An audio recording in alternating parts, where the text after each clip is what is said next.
할렐루야. 오늘 창세기 12장 1절부터 3절까지 읽었는데 어제 하다 만 게 있어요. 뭔지 기억나는 사람? 노아가 잘못한 거. 감사해요. 노아가 방주에서 나와서 잘한 거 뭐였어요? 제단을 쌓고 제일 먼저 제단을 쌓고 예배드린 거. 그럼 노아가 잘못한 건 뭘까? 노아가 누구라 그랬어요? 어떤 사람? 노아는 뭐예요? 여자예요. 창세기 3장 15절에 분명히 사단의 하수인으로 인간을 죄를 짓게 만든 뱀에게 하나님이 분명하게 선포하셨어요. 여자의 후손이 내 머리를 상하게 할 것이라, 너의 권세, 그 사망 권세를 다 멸하실 것이다 말씀하셔서 이 여자의 후손이 메시아 예수 그리스도신데 그 예수 그리스도를 보내실 통로로 쓰임받는 사람이 여자예요. 남자 여자의 여자가 아니라 하나님께서 메시아를 이 땅에 보내기 위해서 사용하시는, 부르시는 그 가문, 거기에 쓰임받는 사람이 여자예요. 노아도 그 일에 메시아를 이 땅에 보내는데 쓰임받는 사람으로 선택돼서 악으로 가득 찬 세상을 하나님이 심판하실 때 노아에게만 은혜를 베푸셔서 노아와 그의 가족들은 그 홍수 심판에서 구원을 받았어요. 홍수가 끝나고 방주에서 내려와서 제일 먼저 아무것도 안 하고 제일 먼저 한 게 하나님 앞에 제사 드리는, 예배 드리는 이 예배를 회복했는데, 노아가 잘못한 그 한 가지가 무엇이냐면 그렇게 여자로서 그 삶을, 여자의 후손 메시아가 이 땅에 오는 삶을 계속해서 이어가는 삶을 살아야 되는데, 노아가 어떤 일을 하냐면 포도 농사를 짓기 시작해요. 포도 농사를 짓는 노아가 포도주를 먹고 취했어요. 취해서 무슨 짓을 했냐면 추태를 벌였어. 근데 그렇게 뭐 주정을 심하게 한 것 같진 않아요. 그냥 포도주에 취해서 노아가 혼자 침대에 들어가서 자는데 옷을 벗고 잤어. 홀랑 속옷까지 다 벗고 잤어. 내 방에서 내가 자는데 뭐하러 다 차려입고 자. 술 취해갖고 더워 죽겠는데 다 벗고 잤어요. 근데 그거를 누가 보냐면 아들 셋 중에 한 놈이 봐요. 그게 누구냐면 함이라는 아들이에요. 근데 성경이 기록하기를 함이 아버지의 하체를 보고 이렇게 성경은 기록하고 있어요. 여러분이 아버지의 하체라는 단어, 우리가 이게 한글 성경은 되게 언어를 순화를 잘 해놨어. 너무 잘 해놔서 이게 뭔 말이야 라고 오히려 헷갈릴 정도로 순화를 너무 해놨어. 여러분, 아버지의 하체는 다리를 이야기하는 게 아니에요. 아버지의 성기를 얘기해요. 그 아버지의 하체를 봤다, 이 함이 봤다라는 얘기는 이렇게 지나가다 본 이런 게 아니에요. 쟤가 누구야 하고 작정을 하고 유심히 관찰했다라는 뜻이에요. 그러니까 함이 무슨 짓을 했냐? 옷 벗고 자는 아버지의 성기를 뚫어져라 쳐다본 거예요.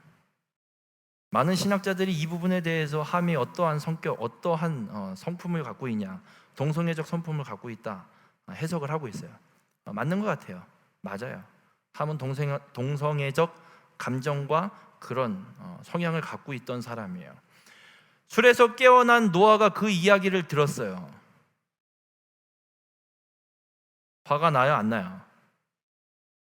그냥 지 혼자 보고 갔으면 덜 화났을지도 몰라요. 그리고 유심히 쳐다보고 아버지의 성기가 어떻게 생겼나, 남자 괜찮은데, 그러고 나가서 조용히 있어야 되는데 형제들에게, 셈과 누구야 또 야벳, 이 둘에게 가서 형제들에게 다 떠벌려. 야 형들, 형 동생 모여봐. 글쎄 아버지가 이러고 주무시는데 내가 다 봤잖아. 근데 아버지 많이 늙으셔서 어디 가서 남자 구실 제대로 못 하실 것 같아, 막 이러면서 떠들어댄 거예요. 그 이야기를 들은 이 노아가 함을 저주하지 않고 누구를 저주하냐면 함의 아들 가나안을 저주해요. 아니, 잘못은 아버지가 했는데 그 아들이 무슨 잘못을 했다고 그 아들을 노아가 저주를 할까? 여러분, 함의 아들 가나안은 어떤 족속의 조상이냐면 나중에 이 가나안 땅에 이스라엘 백성들이 애굽에서 탈출해서 가나안 땅에 들어오게 될 때 가나안 땅에 살고 있는 진멸해야 되는 6족속이 있어요. 그 가나안 6족속의 조상이 이 가나안이에요. 왜 노아가 함을 저주하지 않고 가나안을 저주하냐? 아버지 함이 갖고 있는 그 동성애적 성향을 아들 가나안도 갖고 있었던 것 같아요. 왜냐하면 후에 이 신명기의 말씀을 찾아보면 이 가나안 6족속들이 어떤 죄를 범하는지 자세하게 기록해 놓고 있어요. 거기에 동성애가 포함되어 있고 근친상간이 포함되어 있고 1대2 성관계가 그룹 섹스가 포함되어 있는 그런 말씀이 쭉 기록되어 있어요, 성경에. 그게 뭐냐? 가나안 족속이 짓고 있는 죄.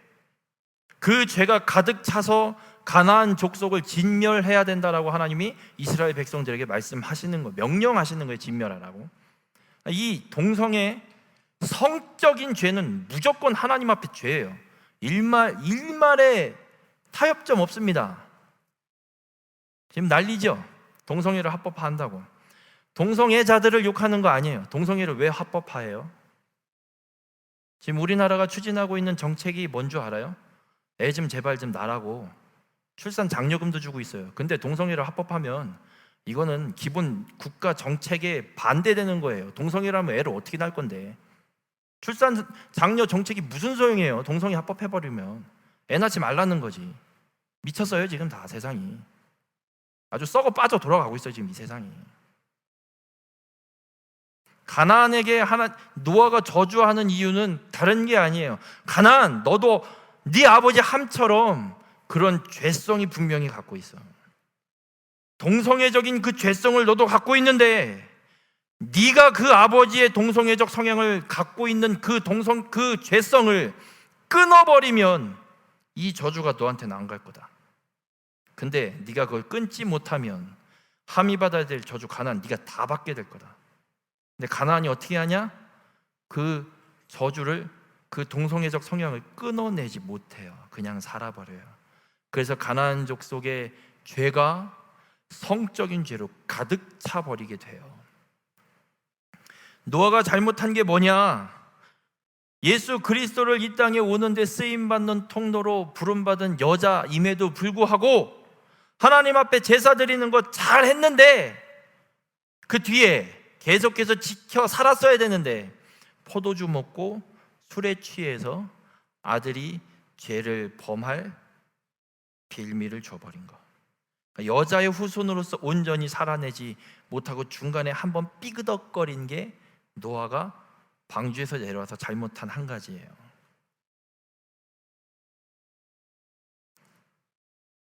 왜 이게 노아가 잘못한 것이냐고 이야기를 하냐면, 자, 아담이 에덴에서 하나님과 동행했던 사람이에요. 아담이 에덴에서 왜 쫓겨났어요? 왜? 죄져서 쫓겨났어요. 아담이 죄져서 쫓겨났는데 가인이 사단의 하수인이 돼서 여자의 후손인 아벨을 죽여버리죠. 죄가 끊이질 않아요. 하도 죄가 안 끊어져서 하나님이 싹 쓸어버렸어요. 홍수 심판으로 다시 시작하려고. 그러면 노아가 죄의 빌미를 안 만들어 놨으면 죄가 다시 성행했을까? 아니면 더 지연되거나 좀 줄어들었을까? 노아가 죄의 빌미를 만들어서 함이 죄짓고 그의 후손들이 죄짓게 만드는 빌미를 제공하게 되면서 이 긴장감이 생기는 거예요. 이 죄가 다시 또 언제 성행하게 될까? 창세기 6장에 하나님이 홍수 심판을 내리지 않으면 안 될 정도로 세상에 악이 가득 차는 세상이 또다시 오지 않을까? 이런 걱정거리가 생겨버린 거예요. 이 노아의 죄 때문에. 우리가 여자의 후손으로서 하나님의 백성으로서 오실 메시아, 그 메시아를 믿는 사람으로서 살아가야 되는 삶은 철저하게 이 땅에서 죄를 진멸하는 삶을 살아야 돼요. 세상이 다 그렇게 산다고 우리도 똑같이 살아야 돼요? 물어볼게. 친구들이 다 욕지거리 해가면서 대화한다고 똑같이 욕해야 돼? 욕 안 하면 왕따 당해서 안 하면 안 돼? 왕따 당하면 어때? 잘못하는 게 나쁜 거야? 잘하는 게 나쁜 거야? 하나님 말씀대로 행하는 게 나쁜 거야? 하나님 말씀에 거역하는 게 나쁜 거야? 거역하는 게 나쁜 거예요. 왕따 당한다고 욕을 해야 돼? 우리는 죄를 진멸해야 되는 삶을 살아야 되는데 노아는 그 삶을 온전히 살아내지를 못했어요. 그게 노아가 잘못한 거예요. 그 이후로 죄는 사라지지 않아요. 언제까지 사라지지 않는 줄 알아요? 심판이 일어날 때까지. 홍수 심판이 일어나니까 그 전에 쌓여있던 죄, 그 죄, 세상에 가득 차있던 죄가 싹 다 사라져버리고 노아의 가족으로부터 다시 시작하잖아요. 그럼 노아 이후에 아직 하나님의 심판이 임하지 않았어요. 그럼 이 죄의 문제, 이 세상에 있는 죄의 문제가 깔끔하게 해결되려면 하나님이 마지막 세상 끝날 행할 심판이 임해야 그 죄의 문제가 완전 깔끔하게 끝날 거예요. 다만 그때까지 우리는 계속해서 죄가 이 세상에 더 이상 성행하지 못하도록 막고 밀어내고 쫓아내고 죄를 진멸하는 삶을 살아가야 될 뿐입니다. 그렇게 노아의 잘못이 일어난 뒤에 하나님은 그렇다고 노아 이후로 포기하진 않으십니다. 노아 다음으로 이 여자의 후손을, 이 족보를 이어갈 사람을 세워놓는데 그게 누구냐면 셈이에요. 셈. 그래서 이 셈 이후의 족보가 창세기 11장 10절부터 26절까지 셈의 족보가 나와요. 누구까지 나올까? 오늘 읽었는데 누구까지 나올까요? 아브라함까지 나와요. 아브라함까지. 데라의 아들들. 그 사이에 태어난 사람들, 이 사람들은 참 어떻게 생각해야 될까? 셈의 후손으로 여자의 족보를 이어가는 사람임에도 불구하고 그들의 삶에 대해서는 아무것도 기록 안 돼 있어요. 누구를 낳고 몇 년 살고 죽었다. 죽었다는 없구나. 누구를 낳고 몇 년을 지내며 자녀를 낳으며 살았다. 이거밖에 없어요. 뭘 했는지 모르겠어요. 하지만 이들이 한 건 분명히 한 가지. 여자의 후손을 끊지 않았어요. 여자의 후손을 잇는 데 사용된 사람들이에요. 그렇게 내려와서 나오는 사람이 이제 아브람이라는 사람이에요. 근데 왜 아브람이 중요하냐? 왜 아브람을 하나님이 이 사람부터 새로운 역사를 펼쳐가는 것처럼 말씀하고 있느냐? 여러분, 노아가 죄의 빌미를 남겨놨다고 분명히 얘기했어요. 그래서 이 아브라함을 하나님이 부르실 때 아브라함의 모습을 보면 아브라함의 아버지 데라가 어떤 사람이었냐면 여호수아 24장 2절에 보면 이런 말씀이 있어요. 아브라함의 아버지 나홀의 아버지 데라가 강 저쪽에 거주하여 다른 신들을 섬겼으나 이렇게 기록하고 있어요. 다른 신을 섬긴 게 아니라 다른 신들을 섬겨요. 한 신을 섬긴 게 아니라 무지하게 많은 신을 데라가 저 갈대아 우르에서 섬기고 있었어요. 우상을 어마어마하게 섬기고 있었던 거예요. 하나님이 그래서 오늘 아브라함을 부르시는 거예요. 일방적으로. 아브라함 한 거 아무것도 없어요. 하나님, 나 여기 우상이 너무 많아서 여기서 더 이상 못 살겠어요. 나 딴 데로 좀 이사시켜주면 안 돼요? 나 우리 아버지로부터 좀 독립 좀 해야겠어요. 우리 아버지 잔소리 진짜 짜증나. 저 독립할래요. 하나님 독립시켜주세요. 정작 독립해야 되는 사람들은 독립을 못하고 독립을 안 해도 되는 사람은 막 독립한다고 떠들고 있는데, 아무튼 독립시켜주세요. 뭐 아브라함은 이런 얘기 한 적이 없어요. 하나님이 일방적으로 부르는 거예요. 아브라함, 너 나와. 니네 아버지 집에서 나와. 이유는 하나예요. 거기 있다간 여자의 후손을 계속 이 여자의 족보를 이어가야 되는데 거기 있다간 다른 신들만 계속 섬길 거니까, 우상만 섬길 거니까. 제일 간단한 거, 아예 거기로부터 떼오는 거예요. 아예 그냥 파오는 거예요. 여러분, 왜 아버지 집을 떠나게 하는 줄 알아요? 이 아브라함에게? 아버지 옆에 있으면 아무리 집을 따로 살아도 5분 거리에 있잖아. 아니 최소 30분 거리 아버지 집이 있잖아요. 그럼 아버지로부터 못 벗어나. 절대 못 벗어나.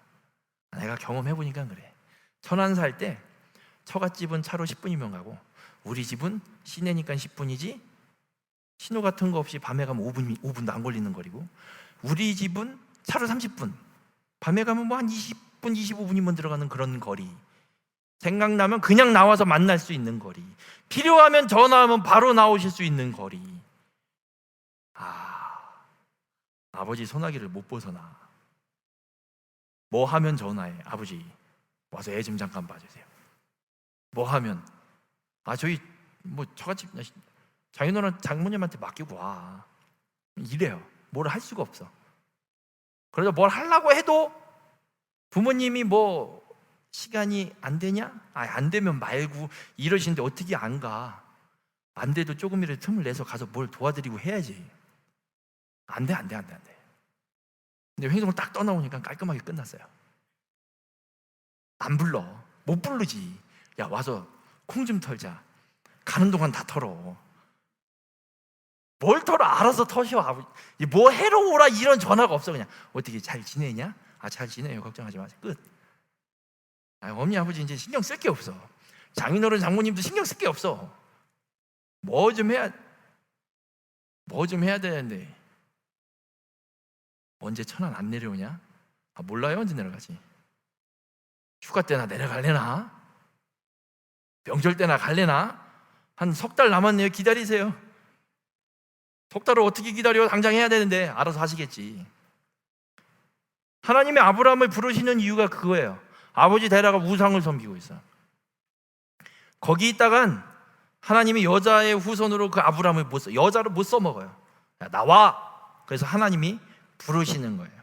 그래서 하나님이 아브라함을 부르실 때 아브라함에게 맺으신 약속이 오늘 읽은 창세기 12장 1절부터 3절까지예요. 이 말씀이 창세기 3장 15절과 함께 성경을 또 풀어가는 열쇠가 되는 구절의 말씀이에요.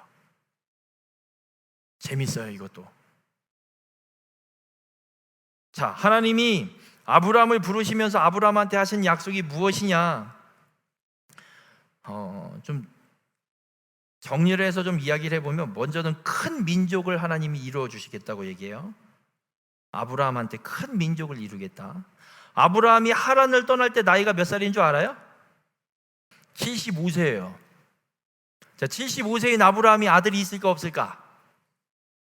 있어? 없어. 자식이 하나도 없어요. 근데 하나님이 하신 약속이 뭐예요? 큰 민족. 불임부부예요. 불임부부. 아브람과 사레의 나이 차가 약 10살.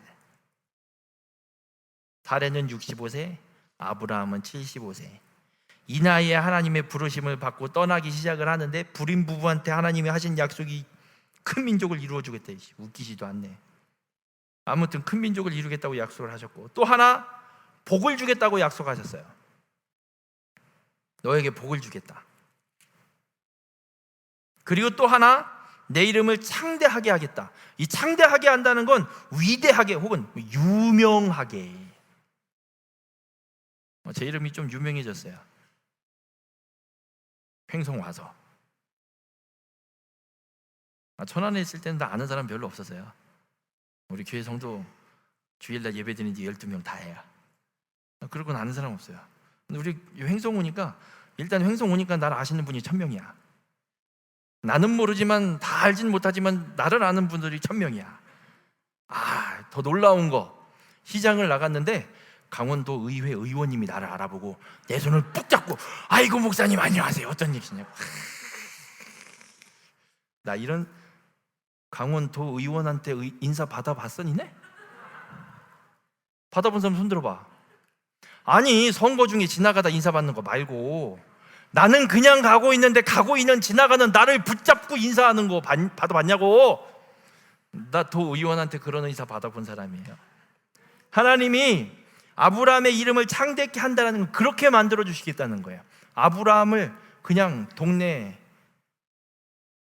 그냥 양아치 짱 이게 아니라 이왕이면 전국구 깡패 집단의 두목 뭐 이 정도의 수준의 유명한 사람, 이렇게 이름을 창대하게 해주겠다 약속을 하십니다. 또 하나가 너도 복이 되라. 너도 복이 되라. 그냥 너만 그 복을, 내가 주는 복을 받고 땡치는 게 아니라 네가 받은 그 복을 다른 사람한테 흘려보내주고 나눠주라라고, 그 복이 되라라고 말씀하고 있어요. 그리고 또 하나의 약속, 너를 축복하는 자에겐 내가 축복하고 너를 저주하는 자에겐 내가 저주하겠다 약속을 하십니다. 얼마나 든든한 백이야. 목사님 형이 5살 차이 나요.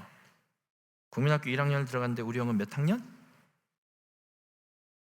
계산이 안 돼? 국민학교라고 해서 미안해요. 난 국민학교를 입학했어요. 여러분은 초등학교를 다니지만 이러면 안 되는데 1학년에 입학하면 5살 차이 나니까 형은 몇 학년? 6학년. 1학년에 까부는 놈이 나한테 있을까 없을까? 있어 없어? 그것도 1년. 딱 1년. 1년 딱 끝나니까 어떻게 돼? 너 일로 와봐 이 자식아. 왜? 형이 없어졌으니까. 왜 1년 동안 나를 건드린 놈이 없냐? 너 이씨 우리 형한테 잃는다? 이러면 아무도 못 덤벼. 우리 형 6학년이야. 까불지 마. 그땐 몰랐어. 2학년이 되면 다시 전세가 역전될 거라는 건. 쓸데없이 사람 백 믿고 덤비지 마요.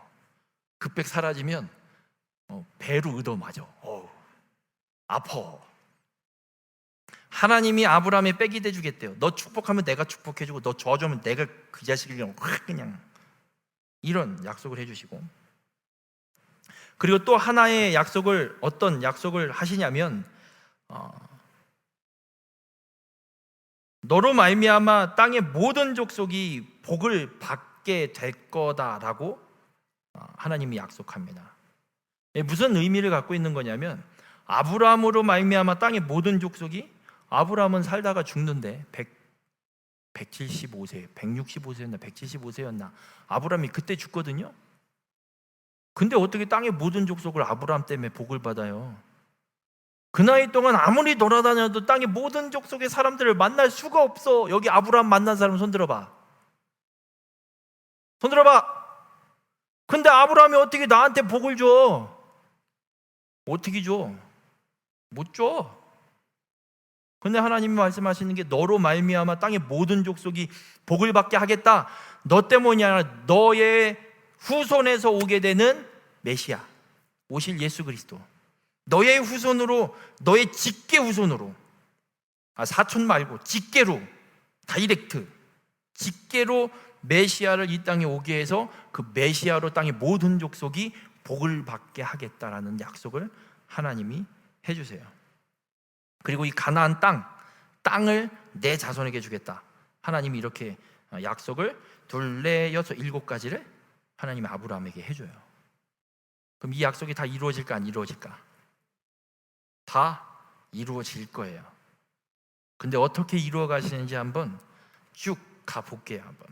자, 이 7가지들 중에 다 하지는 않고 3가지만 할 거예요. 어떤 거냐면 큰 민족이 되고 땅을 주는 것, 땅 약속, 그리고 너로 말미암아 땅의 모든 족속이 복을 받게 될 것이다. 이 3가지 복을 좀 중심으로 어떻게 하나님이 그 약속을 이루어 가신지 볼게요.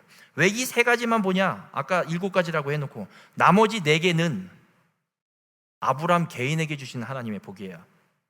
이 3개는 큰 민족, 가나안 땅을 자손에게 주겠다, 너로 말미암아 땅의 모든 족속이 복을 받겠다.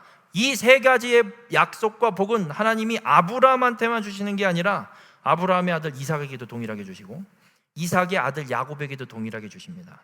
그러니까 여자로 하나님이 부르시는 그 여자의 족보를 이어갈 모든 사람에게 하나님 이 3가지 약속과 복을 동일하게 계속해서 선언하실 거란 얘기예요. 줄 거라는, 그 약속을 이루어가는 삶을 살아가라는 거예요. 그들을 통해서 하나님이 이 3가지 약속을 분명히 이루실 거라는 거예요. 이삭도 야곱도 동일한, 아주 똑같은, 거짓말 같은지 한번 볼게요. 창세기 26장 3절과 4절에 보면 하나님이 이삭에게 주시는 복이에요. 내가 내 아버지 아브라함에게 맹세한 것을 이루어 내 자손을 하늘의 별과 같이 번성하게 하며 큰 민족을 이루겠다는 것과 똑같죠. 이 모든 땅을 내 자손에게 주리라. 가나안 땅, 이 땅을 내 자손에게 주겠다. 내 자손으로 말미암아 천하 만민이 복을 받으리라. 이때부터는 아브라함 너로 말미암아가 아니라 내 자손으로 말미암아 메시아를 이야기합니다. 이삭에게도 이렇게 약속하셨고 하나님이 야곱에게도 똑같이 약속하세요. 창세기 28장 13절 14절에 나는 여호와니 너의 조부 아브라함의 하나님이요 이삭의 하나님이라. 내가 누워있는 땅을 내가 너와 내 자손에게 주리라. 땅 약속 똑같이 하셨죠. 내 자손이 땅에 티끌같이 되어 내가 서쪽과 동쪽과 북쪽과 남쪽으로 퍼져나갈지며 큰 민족을 이루겠다는 약속 똑같이 하셨습니다. 땅의 모든 족속이 너와 내 자손으로 말미암아 복을 받으리라. 똑같아요. 히브리어로 가면 단어 하나 틀리지 않고 똑같아요. 번역을 이렇게 해놔서 그렇지. 여러분, 이 세 가지의 복은 하나님의 그 구원사를 이룰 그 창세기 3장 15절의 약속을 이룰 자에게 주시는 하나님이 주시는 분명한 복이고 약속입니다. 하나님은 이 약속을 단 하나도 빼놓지 않고 이루어 가십니다. 어떻게 이루어 가는지 볼게요. 큰 민족. 여러분 물어볼게요. 큰 민족을 이루려면 어떻게 해야 돼? 큰 민족 이루려면 어떻게 해야 돼? 애를 무지하게 낳아야 돼요. 동남아 가면 애 많이 낳아요? 안 낳아요? 많이 낳아요. 인구가 되게 많아요. 우리나라는 많이 낳아요? 안 낳아요? 많이 낳다가 이제 안 낳아요. 근데 요새 조금 더 나시는 것 같아요. 이렇게 보면 다 막 셋째, 넷째 나신 분들이 꽤 많어. 행성 와서 보니까 와, 애국자들이 정말 많으십니다. 큰 민족을 이루려면 애를 많이 낳아야 돼요. 근데 아브라함 애가 있어요, 없어요? 불임 부부예요. 여러분 불임 부부가 얼마나 힘든 줄 알아요? 주변에 혹시 불임 부부 보신 적 있어요? 불임 부부가 그 얼마나 힘든 줄 알아요? 그 심적 고통이 이루 말할 수가 없어요. 근데 이 아브라함도 그런 불임 부부예요. 근데 무슨 큰 민족이에요? 큰 민족은 욕이지. 근데 하나님은 약 올려 지금 아브라함을 애도 못 낳고 있는데 내가 너로 큰 민족을 이루겠노라. 인공수정해도 실패하는데요. 무슨 큰 민족이에요? 큰 민족은 애는 유산되더라도 한번 임신이나 제대로 해봤으면요 참 이해라도 하겠네요. 하나님이 장난하는 것 같아요. 그런데 하나님이 철저하게 큰 민족을 이룰 계획을 이루어 가십니다. 아브라함도 자식이 없으니까 머리를 썼어. 조카 롯의 아버지 이 형님이 일찍 죽었어. 그래갖고 떠날 때부터 갈대아우르를 떠날 때부터 아브라함이 이 조카 롯을 양아들 수양아들 삼고 데리고 당겼어요. 그러니까 하란을 떠나서 가나안 땅에 올 때도 얘를 데리고 왔어. 하여튼간 조카 롯을 다 계속 데리고 당겼어. 후계자 삼으려고 했겠지. 근데 하나님이 갈라서게 만들어요. 애굽 한번 내려갔다 왔더니 같이 못 살아 너무 많아서 소돔으로 떠나보내요. 그래갖고 또 아브라함이 그럼 어떻게 해? 그러면 또 이 종 엘리에셀 얘가 좀 똑똑하고 쓸만한 애니까 하나님 얘를 내 후계자를 삼으면 될까요? 하나님이 야 쓸데없는 소리 하지 마 이 자식아. 내가 너와 사라에게서 네 자식이 네 후계자지 왜 너랑 피 한 방울 안 섞인 걔가 네 후계자는 웃기지 마 임마. 아 그래요? 알았어요. 그러고 있다가 몇 년을 기다려도 애가 안 생기니까 이제 사라가 좀 조바심이 났어요. 더 이상 아이를 낳을 수 없으니까 폐경이 돼버리고 더 이상 임신할 기회조차 없어져 버렸어요. 그러니까 사라가 몸이 자라서 나는 애 못 낳으니까 아브라함 내 몸종에 하갈 줄 테니까 얘한테 아들 하나 낳아갖고 와요. 그럼 내가 얘를 우리 아들 삼아서 키웁시다. 그래서 하갈을 낳았어요. 하갈을 낳은 게 아니지 이스마엘을 낳았어요. 어떻게 하갈을 낳아 참. 하갈을 통해서 이스마엘을 낳았어요 아브라함이. 하나님이 그래요. 야 걔도 아니요 쫓아내. 나중에 쫓아내라고 하지만 근데 놀라운 건 아브라함이 하갈을 통해서 이스마엘을 낳고 나서 13년 동안 하나님이 아브라함에게 안 나타납니다. 말씀 안 합니다. 하나님이 완전 입 싹 닫고 침묵. 13년 동안. 그러다 아브라함이 99세가 되던 해 여호와의 사자가 아브라함 앞에 짜잔 하고 나타나요. 아브라함이 극진히 그 여호와의 사자들을 대접을 합니다. 그리고 얘기해요. 야, 아브라함, 내년 이맘때 네 아들 낳을 거다. 뭔 생뚱맞은 소리야. 하란을 떠나서 25년, 24년이 지나도록 이스마엘 낳고 13년 동안 한마디 말도 없다가 이제 와서 무슨 아들은. 그래갖고 아브라함이 속으로 웃었어요. 내가 나이가 99세고 우리 마누라가 89세인데 웃기고 있네. 이 웃음은 아들을 준다니까 좋아서 웃는 게 아니라 비웃는 거예요. 뒤에 또 사라한테 하나님이 사자들이 또 얘기해요. 그래서 사라는 장막 뒤에서 그 얘기를 듣다가 사라도 속으로 피식 웃어요. 비웃은 거예요. 하나님 뭐라고? 어디? 내년에 한번 두고 보자. 니들 애들을 낳나 안 낳나. 그러면서 하나님이 아브람의 이름을 아브라함으로 바꿔주셔서 열방의 아버지라는 이름으로 바꿔주고, 사레를 사라로 이름을 바꿔서 열국의 어머니로 이름을 바꿔주시고 아브라함에게 말씀합니다. 할례를 행하라. 할례는 언약의 표징이에요. 하나님께서 약속하신 언약의 표징을 몸에 새기라는 거예요. 할례는 지금으로 얘기하면 포경수술이에요. 남자들이 소변 볼 때마다 쳐다보면 무슨 생각이 들어? 뭐가 생각나야 돼? 언약의 표징을 보면 남자들은 뭐가 생각나? 하나님이 주신 언약. 할례는 그거예요. 하나님이 주신 언약 잊어먹지 말라고. 할례 받아야 하나님 백성이 아니라 하나님의 언약을 잊지 말라고 몸에 새겨놓는 거예요. 화장실 가서 소변 볼 때마다 생각하라고, 기억하라고. 남자들 하루에 화장실 소변 보러 몇 번 가? 딱 한 번 가는 사람 손 들어봐.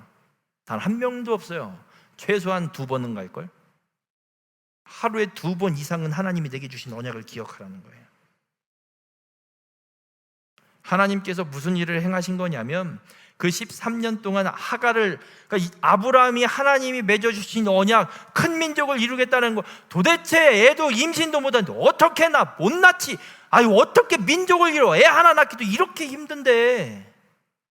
하나님은 지 생각대로 어떻게든 그 후계자를 만들어 보려고 했던 아브라함에게 13년 동안 침묵하시면서 하신 말씀이 그거예요.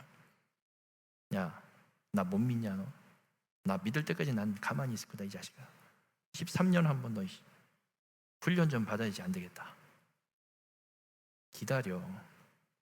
분명히 난 그 약속 신실하게 지킬 거니까 기다려. 그렇게 하나님이 아브라함과 사라와 이들이 하나님을 온전히 믿지 못한 이 불신을 고쳐주는 사건이 일어나는 거예요. 그 사건이 어떤 사건이냐? 하나님이 이들의 이름을 다 바꿔주시고 나서 이 20장에 가보면, 창세기 20장에 가면 어떤 사건이 일어나냐면, 아브라함이 이 앞에 애굽이 아니고 가나안에 도착하자마자 기근 때문에 애굽으로 한번 내려가거든요. 거기서 아브라함이 뭐 했는 줄 알아요? 마누라 팔아먹었어요. 마누라 팔아서 되게 부자가 됐어요. 우리 집사람도 팔면 내가 부자가 되려나? 한번 팔아볼까? 얼마나 부자 되는지. 팔지 마세요. 아주 그냥 비열한 놈이 될 수도 있어요. 아무튼 애굽에 내려가서 누이라고 이야기하고 애굽 왕에게 사라를 넘겨버리는 사건이 있었어요. 근데 창세기 20장에 와보면 아브라함이 또 한 번 그래요. 그랄 왕 아비멜렉에게. 근데 여기서는 애굽과는 좀 다른 모습이 나타나요. 애굽에서는 돈만 받고 그냥 올라오거든요. 근데 이 아비멜렉이, 창세기 20장에서는 아비멜렉이 어떤 일이 일어나냐면, 아비멜렉에게도 하나님이 동일하게 꿈에 이제 현몽을 해요. 그러니까 아비멜렉이 따져요. 아니 하나님, 제가 나한테 이렇게 해서 난 정당하게 줄 거 다 지불하고 그리고 정당한 방법으로 데리고 왔는데 왜 나한테 뭐라 그래요? 내가 뭐 그렇게 잘못했다고? 하나님이 알아. 나도 아니까 내가 지금 너 살려주려고 지금 이러고 있잖아. 그러고 나서 아비멜렉이 아브라함에게 따져. 너 왜 그랬어? 나 죽을 뻔했잖아. 데리고 가 빨리. 그리고 아브라함이 뭘 하냐면 기도해줘요. 애굽 왕에게는 기도한 적이 없거든요. 근데 그랄 왕에게는 아브라함이 기도를 해주는데 17절 20장 17절에 보면 아브라함이 하나님께 기도하며 하나님이 아비멜렉과 그의 아내와 여종을 치료하사 출산하게 하셨으니, 하나님께서 18절에 보면 여호와께서 이 왕의 아브라함의 아내 사라의 일로 아비멜렉의 집의 모든 태를 닫으셨음이더라. 여러분, 이 말씀, 이 아비멜렉의 여자들의 태를 모두 닫으셨다는 사건은 언제 일어난 거냐? 아브라함이 그랄 왕 아비멜렉을 만나러 오기 전에. 여러분, 아비멜렉을 그랄로 이주하고 아브라함이 이주하고 나서 이 아내를 사라한테 줬을 때 그 며칠 안 돼요. 지금 그 사이에 태를 닫았다고? 태를 닫았는지 안 닫았는지 어떻게 알아? 지금 며칠 갖고 이미 몇 년이 지난 사건이에요. 지금 하나님께서 미리 계획해 놓으신 거예요. 여기서 아브라함과 사라를, 그 불신을 뜯어 고쳐버리려고. 아브라함이 애굽에 갔을 때랑 똑같이 한 거예요. 지 목숨 살리려고. 근데 이번에는 하나님이 기도하게 하시네. 그래서 아비멜렉을 위해서 기도를 했어요. 기도를 했더니 닫혔던 태가 열려요. 임신하지 못했던 집안이에요. 그 집안이. 근데 아브라함이 기도하니까 임신이 돼요. 아브라함이 기도해서 된 거예요? 하나님이 열어주신 거예요. 하나님이 하신 거예요. 단지 그 일에 아브라함을 하나님이 쓰신 거예요. 야, 네가 기도해줘봐. 어떤 일이 일어나나. 아브라함이 놀랄까 안 놀랄까? 난 지금 하나님이 나에게 큰 민족 이루게 하신다고 했는데 애 하나 없어갖고 난 조마조마하고선 내 방법 다 했는데, 근데 지금 아비멜렉을 만나고 기도 한번 했더니 이게 뭔 일이래? 나 기도한 거밖에 없는데 하나님이 이런 일을 이루시네. 여러분, 임신이요, 사람 힘으로 온전히 되는 게 아니에요. 얘기했죠. 천안에서 교회 사역을 할 때 한 집사님 한 분이 있었는데 애가 7이에요. 딸만. 왠 줄 알아요? 아들 낳으려고. 애도 되게 잘 나셔. 7대쯤 나니까 그냥 애 낳으러 갔다 오셨는데 그냥 돌아다니셔. 일주일 만에. 와, 대단하세요. 그분 얘기를 들어보니까 아들을 낳으려고 용하다는 사람한테 찾아가갖고 언제, 몇 월, 며칠, 몇 시, 방 어느 방에서까지 그걸 받아갖고 와서 잠자리를 갖는 거예요. 근데 아들 낳았을까 안 낳았을까? 내가 있는 동안 8째까지 낳았는데 아들을 못 낳았어요. 여러분, 임신한 거나 아이를 낳는 데 있어서 사람의 힘으로 결정할 수 있는 거 한 개도 없어요. 내가 낳고 싶다고? 아니에요. 철저하게 하나님이 하시는 일이야. 아브라함은 깨달았어요. 아, 하나님이 행하시면 되는구나. 아비멜렉의 집에 일어난 이 사건 내가 뭘 해서가 아니라, 내가 기도해서가 아니라, 하나님이 하시면 되는구나. 아브라함은 그걸 깨달았어요. 그리고 아브라함과 사라는 이삭을 낳습니다. 그리고 언약에 신실하신 하나님을 믿고 확신하는 절대적인 믿음이 아브라함에게 생겼어요. 그래서 이삭을 모리아의 한 산에 가서 번제로 바치라 그러니까 아브라함은 따지지도 않고 그날로 가는 거예요. 그냥 이 절대적인 믿음이 생겼기 때문에. 이삭을 볼까요? 그렇게 100세에 태어난 이삭.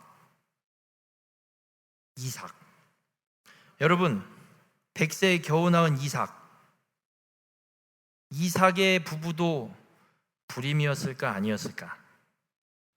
이삭이 40세에 리브가와 결혼해요. 그런데 결혼해서 쌍둥이를 낳는 나이가 몇 세냐면 60세예요.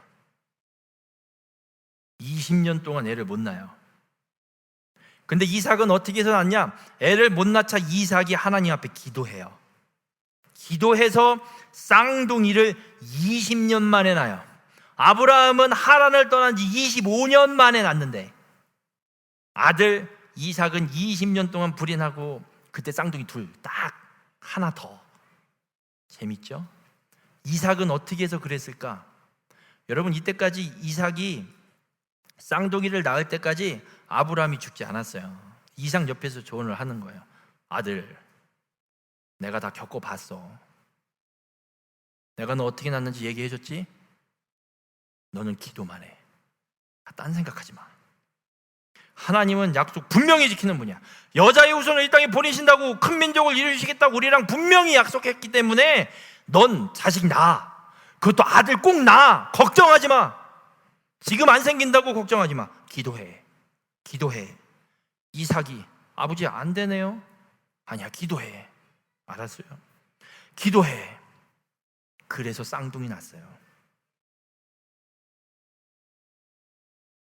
여러분, 이삭도 쌍둥이를 낳지만 하나님이 여자의 후손으로 이어가는 건 그 중에 하나 딱 써요. 야곱.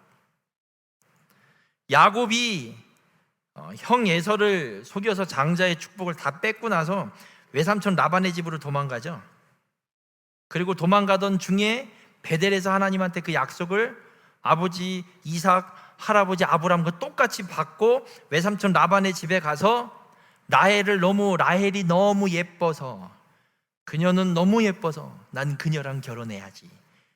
그러고서는 외삼촌한테 얘기해요. 품삯을 정하면서, 품삯이요? 네, 딴 거 다 필요 없고요, 라헬만 제 아내를 주세요. 그럼 뭐 열심히 일하겠습니다. 그래? 알았어. 7년 열심히 일해. 그럼 라헬 줄게.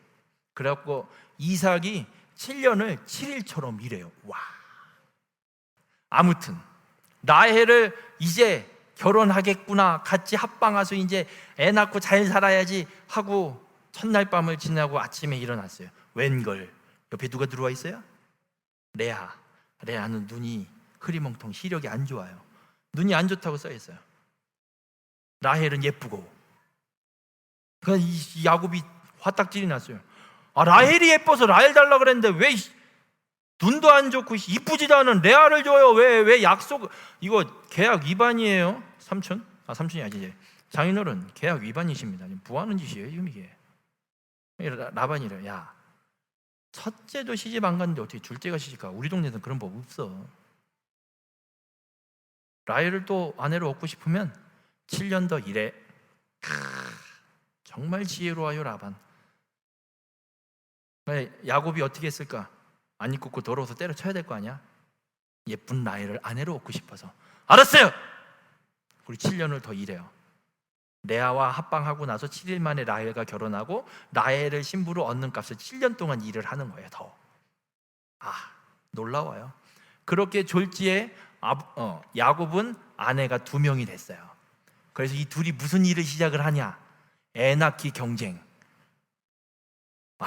재밌어요. 자, 그러면 레아와 라헬 중에 누가 먼저 애를 낳아야 돼? 야곱이 누굴 좋아했어? 라헬이지. 그럼 라헬이랑 더 많이 자겠어? 레아랑 더 많이 자겠어? 라헬이랑 애를 먼저 낳아야 되는 게 맞는 거 아니야? 근데 누가 먼저 낳아? 레아가 내 낳는 동안 라헬은 하나도 못 낳아요. 4대 빵. 라헬이 자존심 상해 안 상해? 언니보다 내가 이쁜데, 언니보다 내가 이뻐서 나랑 결혼한다고 야곱이 난리 개나리를 쳐서 이렇게 결혼했는데 왜? 이러면 안 되겠다.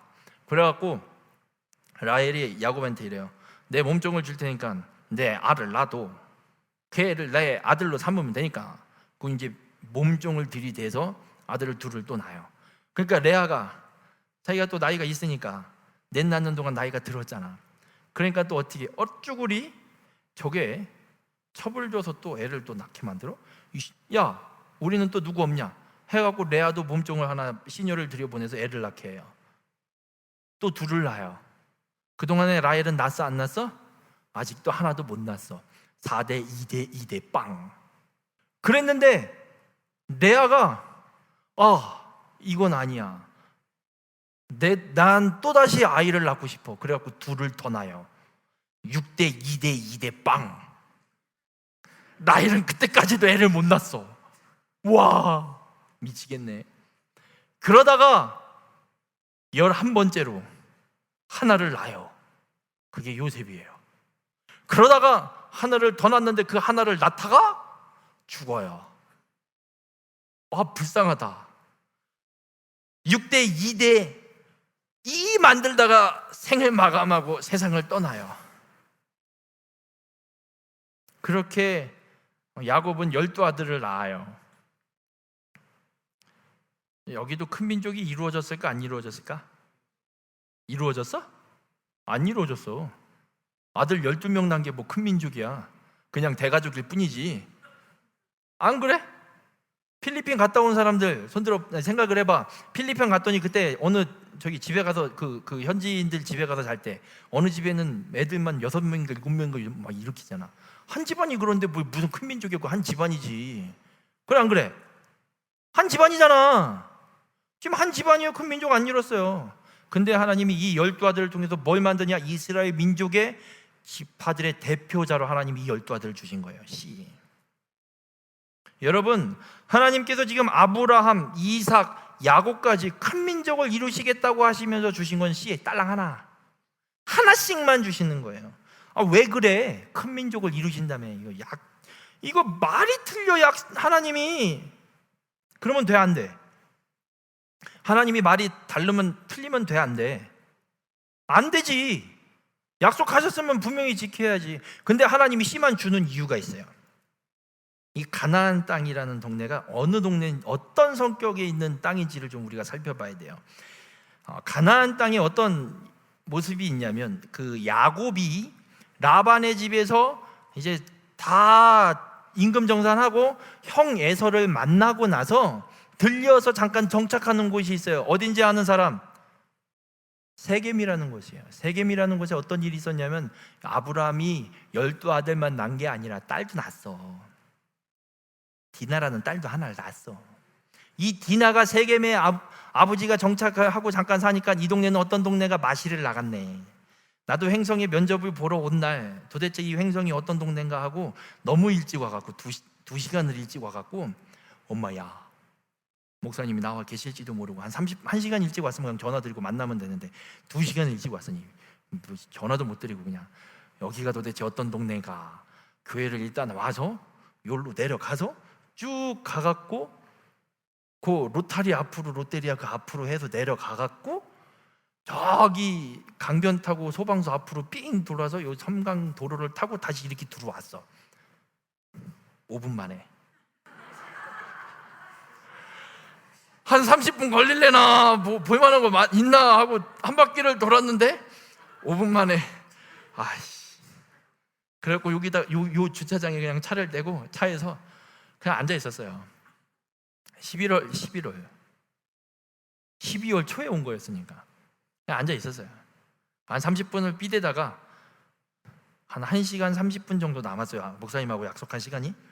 에이씨, 일단 전화 한번 드려보자고. 목사님, 김전도사입니다. 어디까지 오셨어요?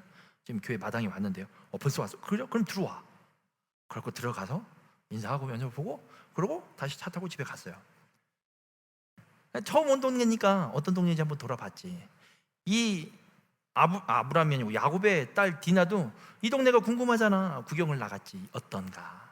근데 그 땅에 그 동네 추장 아들 하몰의 추장 세겜이 동네 이름이랑 그 아들 이름이랑 똑같아요. 세겜이 오호, 못 보던 처자가 하나 나타났네.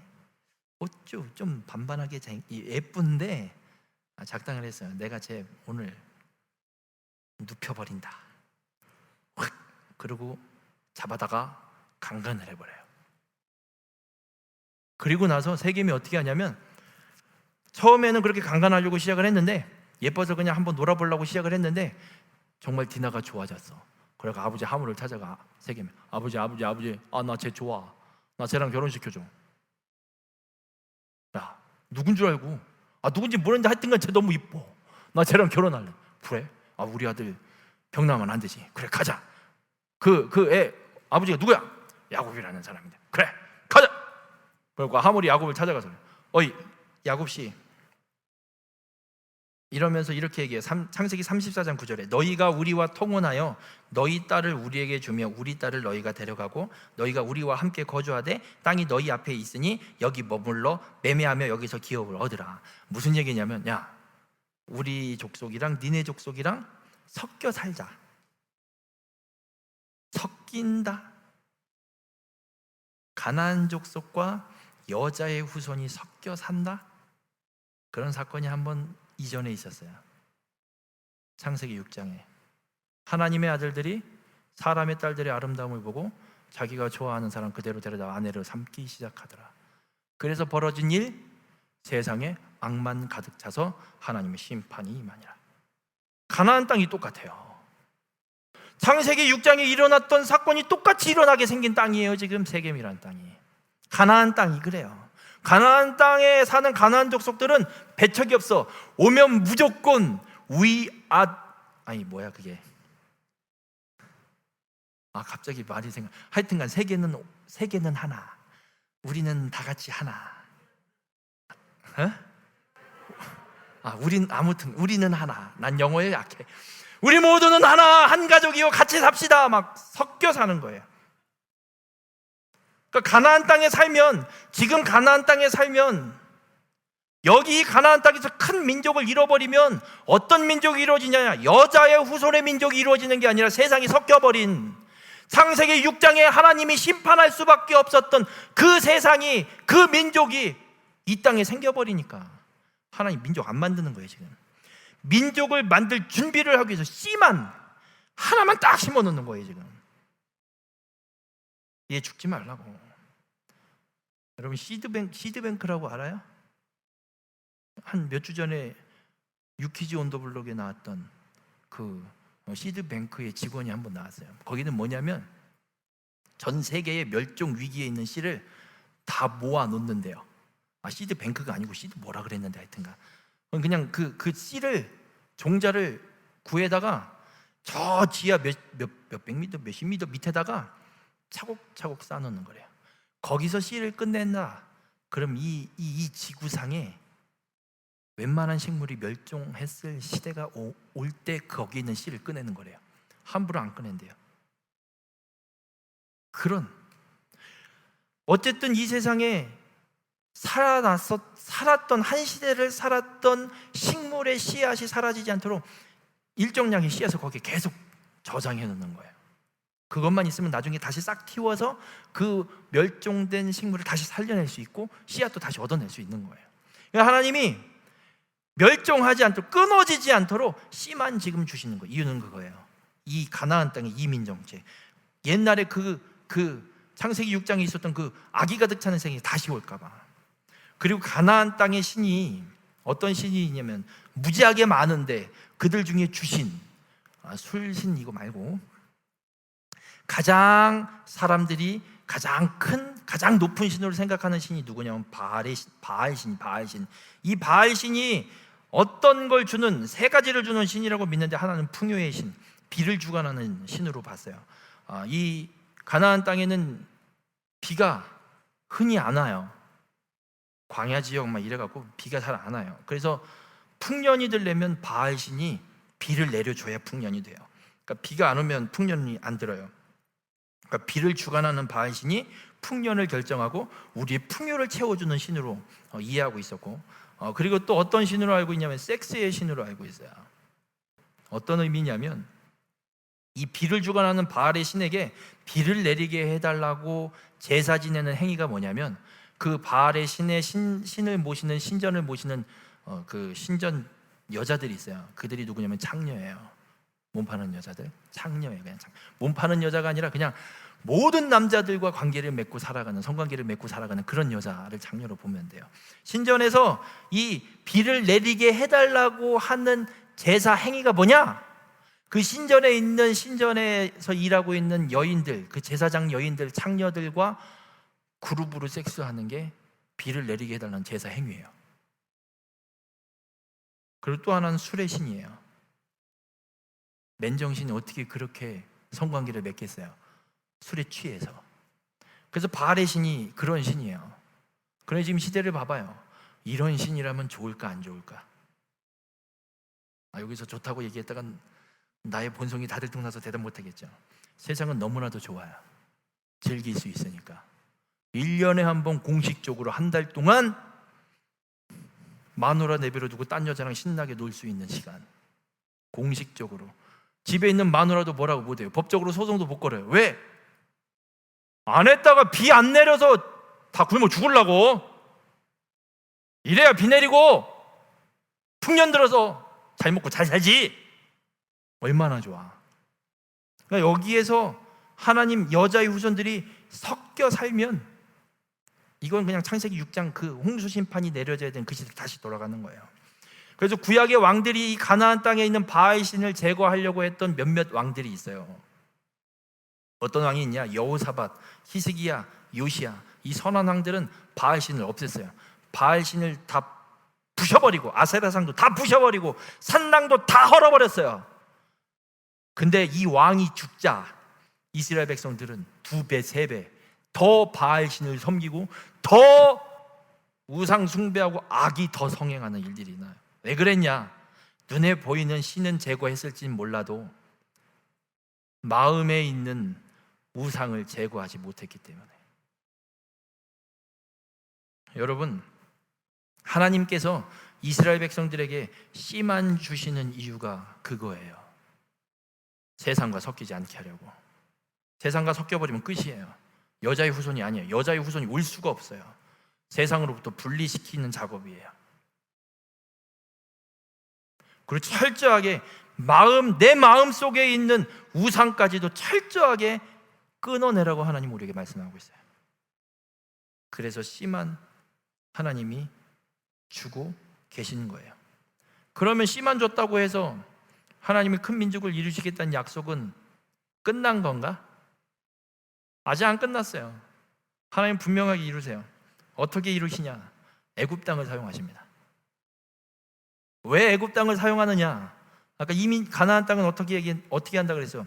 그냥 다른 민족이라도 오기만 하면 얼싸안고 We are the world, 우리는 하나 막 이러면서만 섞인다 그랬죠. 근데 애굽은 어떤 일이 있냐면 요셉이 애굽의 총리가 되고 하여튼간 흉년이 들어서 가족들이 다 내려왔을 때 아버지 야곱이죠. 아버지 야곱에게 요셉이 이렇게 얘기해요. 바로왕 앞에 서게 되거든 우리는 조상 대대로 목축하는 사람이라고 얘기하라고.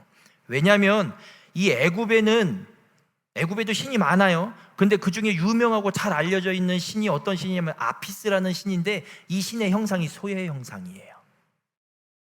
목축하는 자들은 소를 키워 안 키워? 키우지. 때릴까 안 때릴까? 말 안 들으면 때려. 그리고 먹을 거 없으면 잡아 먹어야지. 애굽 사람들이 인정이 돼요 안 돼요? 미쳤구만. 신을 잡아먹어. 이 야만인들. 지금 보신탕 집이 점점 줄고 있죠. 아니 어떻게 우리 반려견 같이 그렇게 한평생을 사는데 개를 너무하네. 그것처럼 애굽 사람들에게는 그래요. 아니 우리 신을 이 사람들이 너무하네. 여러분, 애굽 땅에는 목축하는 자들을 가증히 여겨요. 안 섞여. 상종을 안 해요. 저희 신을 잡아먹는 이 나쁜 놈들 아예 상종을 안 해요. 애굽 사람들과 여자의 후손이 섞일 이유가 없어요. 그래서 하나님이 이스라엘을 애굽 땅으로 이주시킵니다. 애굽 땅으로 이주시키는 데 사용하는 2가지, 요셉 그리고 7년의 흉년. 요셉을 형들이 팔죠. 요셉은 분명히 꿈꿨어요. 하나님이 주신 꿈. 형들, 아버지, 어머니까지 내게 와서 절하는 꿈. 그 꿈 어떻게 이루어질까? 노예로 팔려가요. 이건 저녁 꿈과 반대로 가죠. 노예로 팔려가는 것도 하나님 섭리예요. 팔려간데 누구의 집으로 팔려가요? 누구 집으로 팔려가? 바로 왕의 친위 대장 보디발. 그 집에 팔려간 것도 하나님의 섭리. 그 집에서 열심히 일해요. 불평하지 않아요. 이렇게 살아 뭐해? 죽어버릴 거야. 이러지 않아요. 하나님이 약속하신 거 어떻게든 분명히 이루시겠지. 열심히 일해요. 하나님 무슨 뜻이 있으니까 날 일로 보내셨겠지. 열심히 살아요. 그랬더니 보디발이 가정 총무로 세워놔요. 너무 잘생겼어. 이 보디발의 아내가 추태를 부리기 시작해요. 하이 요셉. 보디발이 왕을 따라서 출장만 가면 요셉을 자꾸 불러. 하이 이리 와봐. 요셉은 피하기 시작해요.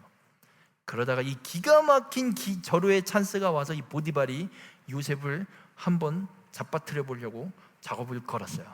그랬더니 요셉이 겉옷을 벗어놓고 도망쳐요. 그랬더니 이 화가 난 보디발의 아내가, 자꾸 보디발이라고 했네. 보디발의 아내가 기가 막힌 연기, 이건 뭐 여우 주연상감의 연기를 해요. 남편이 돌아오고 나서 하얀 얘기. 당신이 사온 저 히브리인 저놈이 나를 덮치려고 그랬어요. 그리고 보디발이 요셉을 어떻게 하냐? 왕의 죄수를 가두는 감옥에 가둬요. 보디발은 그냥 죽이면 되거든요. 이 자식이 종놈 주제에 내 마누라를 건드리 라이 이래도 돼요. 법이 그랬어요. 근데 죽이지 않아요. 하나님의 섭리예요. 그리고 갇혀 있는 감옥이 왕의 죄수의 감옥이에요. 보디발의 죄수를 어디, 암만 지가 왕의 친위 대장이라지만 왕의 죄수를 가두는 감옥을 왜 지 맘대로 써? 나쁜 놈이지. 지금 생각을 해봐요. 검찰총장이 마음에 안 드는 놈 하나가 있어갖고 널 놔봐 이 새끼야. 그냥 죄목도 없는데 갔다가 저기 어디 천안 교도소가 됐든 어디 저 남한산성 옆에 있는 교도소가 됐든 그 교도소 갖다 집어 쳐넣은 거예요. 이게 돼요 안 돼요? 이게 말이 돼 안 돼? 안 되지. 근데 보디발이 그렇게 한 거예요. 이게 왕의 감옥에 갇힌 거예요. 근데 거기에 그때 때마침 또 누가 그 감옥에 들어와요? 술 맡은 관원장, 또 맡은 관원장. 기가 막히게 들어와. 하나님의 섭리예요. 안 그러면 바로 왕과 연결될 고리가 요셉에겐 하나도 없어요. 술 맡은 관원장의 꿈을 해석해줘요. 해석해준 대로 됐어. 근데 나가서 술 맡은 관원장은 요셉을 어떻게 해요? 까먹어요. 몇 년 동안? 바로 왕이 꿈꾸는 2년 동안, 꿈꿀 때까지 2년 동안 까먹어요. 만약 그 전에 생각해냈다 그러면 술 맡은 관원장이 여기서 바로 요셉을 꺼냈겠지. 그리고 집으로 갔겠지. 바로 왕 못 만나요. 술 맡은 관원장이 2년 동안 요셉을 잊어먹은 것도 하나님 섭리. 바로가 꿈꿨을 때 그때 기억나게 하는 거예요. 하나님이 술 맡은 관원장에게, 야 기억해 이제. 아하, 왕이시여 그 개 있어요. 개. 그때 2년 전에 기억나세요? 제가 감옥에 갇혔을 때 걔가 기가 막히게 꿈을 해석해요. 바로 왕이 그래요. 당장 데리고 올라. 그리고 꿈을 해석해주고 해몽해주고 7년 흉년과 7년 풍년과 7년 흉년을 얘기해주고 그거에 대한 대처법도 알려줘요. 그리고 애굽의 총리로 요셉을 세워요. 그리고 7년 흉년이 왔어요. 어마어마한 곡식 창고를 애굽 전국에 세워놨어요. 자, 한번 물어볼게요. 성경에는 창고를 다 열어서 양식을 나눠줬다고 하거든요. 양식을 팔았다고 하거든요. 근데 한 번에 다 열었을까? 하나씩 열었을까? 몇 개씩 열었을까? 2개씩? 몇 개씩 열어서 양식을 팔았을 것 같아요. 참고로 양식을 파는 일은 무조건 요셉이 전체 다 직접 관여했습니다. 왜 그런 줄 알아요? 꿈을 꿨잖아. 하나님이 준 꿈이 있잖아. 형들이 나한테 와서 절하는 꿈. 그때 요셉은 깨닫는 거야. 이렇게 하려고. 그래서 요셉은요, 아무리 못했어도 자기가 직접 관여해서 관리할 수 있는, 양식을 사러 오는 사람을 직접 확인할 수 있을 만큼의 창고만 열어서 양식을 팔았을 거예요. 그래야 한 명도 안 놓치고 형들이 왔다 가는지 확인할 거니까. 그래서 형들을 만나고 후에 가족들을 다 애굽 땅으로 이주시키고 고센 땅에서 살기 시작해요. 그리고 출애굽기 1장 7절에 보면 이렇게 기록합니다. 이스라엘 자손은 생육하고 불어나 번성하고 매우 강하여 온 땅에 가득하게 되었더라. 생육했고 불어났고 번성했고 매우 강해졌고 온 땅에 가득했고. 이 5가지가 똑같은 말이에요. 큰 민족을 이루었다. 하나님은 아브라함에게 맺으신 그 약속, 여자의 후손이 올 그 약속을 하나님은 아브라함에게 맺으시고 그 약속 그대로 하나님은 이루셨습니다. 큰 민족 이루셨죠? 확인돼요? 믿어져요? 하나님 약속하시면 분명히 이루실 거라는 게 믿어져요? 이제 믿어야지. 이렇게까지 기가 막히게 하나님이 만들어 내셨는데. 하나님의 말씀은 분명하게 하나님이 신실하게 약속을 이루실 거를 믿는 여러분들이 되길 주님의 이름으로 축원합니다. 다른 거 신경 쓰지 마요. 우리가 믿고 의지할 건 하나님 말씀이에요. 하나님 약속밖에 없어요. 하나님은 큰 민족을 분명히 이루셨습니다. 이제 남은 거 몇 가지 남았어요. 아까 아브라함한테 하신 약속 3가지 얘기했잖아. 큰 민족, 땅, 너로 땅의 모든 족속이 너로 말미암아 복을 받게 하겠노라. 내 자손 오실 메시아. 내일 이 두 가지 이 나머지 복을 하나님이 어떻게 성취하시는지 이야기할 거예요. 여러분, 우리 잊지 말아야 될 거 있어요. 하나님은 약속하시면 분명히 이루십니다. 깝깝하죠? 잘 안 보여서. 신학교를 가게 된 계기를 전에 한번 이야기한 적이 있을 거예요. 대학 4학년 때 졸업을 앞두고 11월 학교 앞 안서감리교회에서 수예배마다 찬양 인도를 하고 기도를 하고 예배를 드리는데 2주 동안 동일한 음성이었어요. 신학하라. 신학하라. 끝! 가야 되나 보다. 그러면 그 다음부터 신학교를 갔어. 너 신학교 왔구나. 그래. 그럼 이 다음에는 요렇게 해라. 얘기해 주시면 얼마나 좋아. 그래 안 그래? 해주시면 얼마나 좋아. 신학하라고는 얘기해 주시고 왜 그 다음은 얘기를 안 해주셔. 짜증나게. 좀 해주시지. 안 해주셔. 지금까지도 얘기 안 하셔. 그 뒤로는 더 이상 하나님이 이렇게 해라 어떤 음성으로 마음에 울림을 주신 적이 단 한 번도 없어. 교회를 개척할 때도 나 여기 더 이상 이 교회 못 있어. 방법은 없어. 개척하는 것밖에. 그렇고 나가서 그냥 개척했어. 상황이 맞아 들어서. 하나님한테 묻지 않았어. 하나님 개척해야 될까 말아야 될까? 물어보면 뭐해? 대답을 해주셔야지. 안 해주시는 게 뻔하니까 어떻게 해? 그냥 안수 받고 뭐 과정을 밟으려면 나가야지 뭐. 여기 더 이상 못 쓰니까 그래 개척하자. 개척을 했어. 개척을 하면서 이런 마음을 분명히 가졌어요. 다시는 부교육자로 안 가리라. 내가 가면 성을 갈까? 절대 안 가리라. 주변의 목사님들이 그래. 안수를 받으니까 목사 안수를 받고 나니까 주변에 몇몇 목사님들이 잘 아는 목사님들이 김 목사 언제까지 그러고 있을겨? 그냥 어디 부목을 가지? 똑같이 얘기했어요. 목사님 안 갑니다. 왜?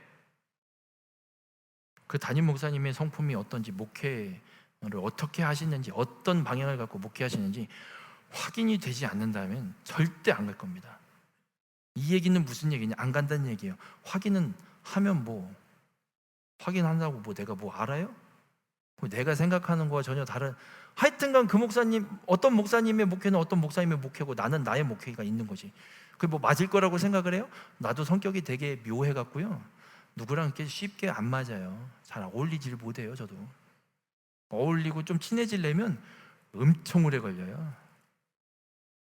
성격이 좀 그래서 안 간다는 소리야 그게. 그러다 어떻게 횡성을 왔네. 이유는 하나예요. 그 모든 과정 속에 하나님은 분명히 섭리하고 계시다는 거예요. 나는 분명하게 하나님의 음성을 듣지 못하는데 어쨌든 목회자로서 가야 될 길을 가야 되니까 어떤 길이 됐든 목회자가 가야 하는 길이면 이 길이 됐든 저 길이 됐든 가는 거예요. 지금 내게 펼쳐진 상황 속에 하나님이 인도하시는 길이 이 길인지 저 길인지 모르겠지만 목회자로서 가야 될 길들이 내 앞에 놓여져 있을 때 내가 갈 수 있는 게 가게 되는 길이 어떤 길이 됐든 가는 거예요. 요셉은 어떻겠어요? 형들이 팔아먹는 게 웬 난리야 이게. 저게 형들이야. 내가 저것들을 물론 형들이 똑바로 안 해서 맨날 아버지한테 일러 바치고 저기 하긴 했지만 저게 진짜 저게 무슨 형제냐 진짜 치를 떤다 진짜. 이러고 가지 않았어요. 형들이 팔아서 노예로 오긴 하지만 여기엔 또 하나님의 무슨 뜻이 있겠지? 내가 해야 될 일, 노예니까 노예로서 해야 될 일 최선을 다하는 것뿐이에요. 하나님은 그렇게 하나님의 여자의 후손을 이 땅에 보내시기 위한 큰 민족을 이룰 약속을 그렇게 필요한 사람들 적재적소에 세워놓으시고 그들에게 하나님이 필요에 따라서 정확한 시간과 정확한 때에 섭리하셔서 하나님의 큰 민족을 이루는 약속을 성취하신다는 거예요. 여러분의 삶에도 하나님은 분명하게 섭리하시고 역사하십니다. 하나님은 약속하신 거 분명하게 이루십니다. 지금 어떻게 될지 모르겠지만 여러분이 중학교를 졸업하고 고등학교를 졸업하고 대학을 어느 대학을 갈지 모르지만 대학을 간 사람들은 졸업하고 어떤 직장에 취직하게 될지 모르지만 혹은 대학을 안 가게 되거나 다른 직종으로 가거나 어떤 일을 하게 될지 모르지만 중요한 것 한 가지, 하나님은 분명하게 여러분의 삶에 요셉에게 섭리하셨던 것처럼 하나님의 여자의 후손을 이 땅에 보내 민족을 이루기 위해서 역사하셨던 것처럼 동일하게 여러분 한 사람 한 사람에게 하나님은 역사하신다는 거예요. 문제는 그 하나님의 약속을 내가 믿냐 안 믿냐. 아브라함처럼 불신 때문에 하나님한테 뒤지게 혼나면서 훈련받고 절대적인 믿음을 가질 때까지 혼나고 굴러먹고 막 그럴 것이냐. 요셉처럼 노예로 팔려가더라도 그 믿음을 갖고 흔들리지 않고 내게 주어진 일에 최선을 다해서 하나님의 놀라운 섭리하심 속에 형통의 길을 걸을 거냐. 여러분, 노예로 가는 게 형통이었어요. 감옥으로 가는 게, 누명 쓰고 감옥으로 가는 게 형통이었어요. 형통의 길을 가는 길은, 방법은 하나입니다. 하나님의 말씀을 믿고 이 말씀을 하나님이 분명하게 이루시고 성취하실 걸 확신하고 내게 주어진 삶을, 내가 해야 될 일을 최선을 다해서 살아가는 것, 그 길밖에 없어요. 바라기는 여러분 모두가 아브라함처럼, 이삭처럼, 야곱처럼 거기에 곁다리로 큰 민족을 이루는데 도구로 쓰임 요셉처럼, 하나님의 약속을 성취하는 데 쓰임받은 요셉처럼 여러분들의 삶이 하나님의 놀라운 간섭과 섭리하심 속에 하나님의 이 약속, 하나님의 이 말씀을 온전히 성취하는 귀한 축복의 삶이 되길 주님의 이름으로 축원합니다.